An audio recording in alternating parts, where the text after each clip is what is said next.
Wanaenda juu kufanya nini? Huko nakaa Mungu, waongo kweli. Sasa wao wanatafuta nini huko juu? Wamekuwa mawingu.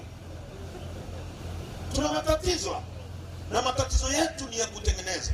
Ndio maana sisi tunasema matatizo ya nchi hii sio rasilimali, matatizo ya nchi hii sio ardhi, matatizo ya nchi hii ni watu wanaotuongoza. Hebu fikiria hivi, dunia hii, nchi kubwa zenye viwanda vikubwa kama China, kama Marekani, kama zinazalisha hewa ya ukaa inayosababisha kitu kinaitwa mabadiliko ya tabia nchi. Wangapi mali kusikia mabadiliko ya tabia nchi? Sehemu ambazo labda mvua zilikuwa zinanyesha kwa kutabirika, leo hauelewi. Wazee waliokuwa zamani wanajua mvua inanyesha labda mwezi wa 2, siku hizi inaweza ikanyesha mwezi wa 10. Ni kwa sababu moshi umepanda huko juu kutoka kwenye maviwanda, unaenda kuharibu ozone layer. Wakati mwingine bahari inajaa, wakati mwingine mafuriko yanatokea yasiyotabirika. Sasa dunia hii, hao wanaosababisha huu uchafuzi ni nchi zenye viwanda vikubwa. Wakasema hivi, ili nyie mnaochafua hali ya hewa lazima mlipe fine, lazima mkatwe pesa fulani inaitwa carbon credit.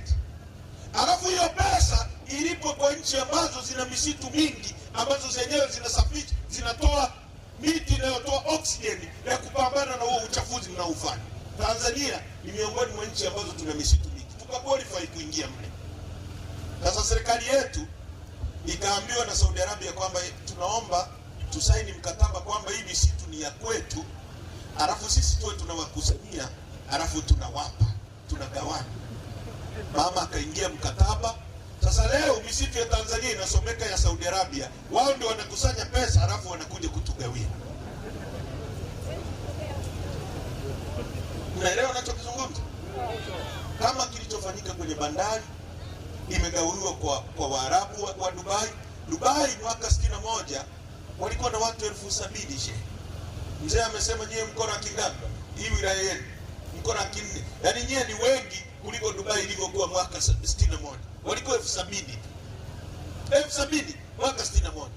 Jangwa, wanatembea wanaokota tende kwenye jangwa. Nets, nomadic. Wamevumbua piparao la kwanza na mafuta mwaka 69. Sisi mwaka 62 tuna chuo kikuu. Miaka ya 70 tayari watu wote wameshamaliza degree. Dubai haina kitu. Leo Dubai wako milioni 3.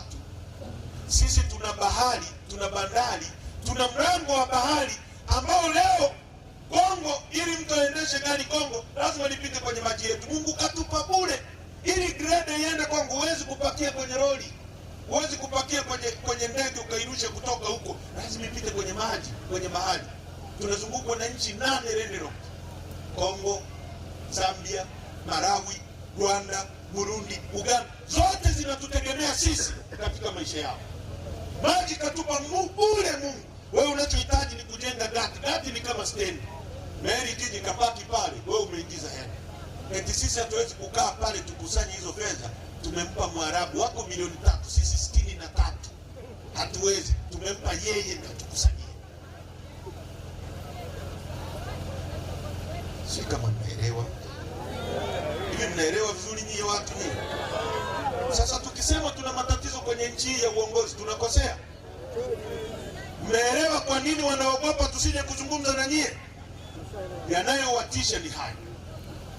Sasa kwa kumaliza, ndugu zangu wa Tunduru, haya yote tunaweza kuyarekebisha, na haya yote tunaweza kuyanyosha yakakaa vizuri.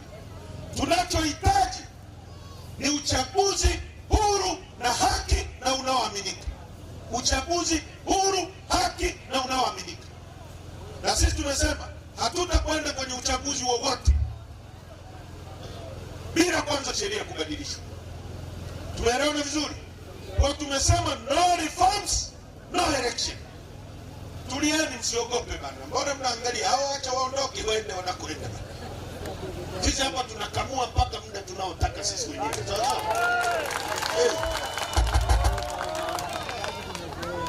Tunaelewana vizuri ndugu zangu? Tunakamua mpaka muda tunao. Sasa tumesema ili tubadilishe haya mambo, lazima tuwe na uchaguzi huru na wa haki katika nchi. Tunaelewana vizuri ndugu zangu? Mnanielewa vizuri watu wa Tunduru? Tuwe na uchaguzi huru na haki. Sasa hatuwezi kupata uchaguzi huru na haki katika mazingira tulionayo sasa, haitawezekana. Ili tupate uchaguzi huru na haki, lazima sheria zibadilishwe. Sasa tunafanyaje hizo sheria zibadilishwe? CCM hawasikii. Cha kwanza tusaini form. Zile form ziko hapo, form za petition. Tuna form kama hizi. Vipi bana?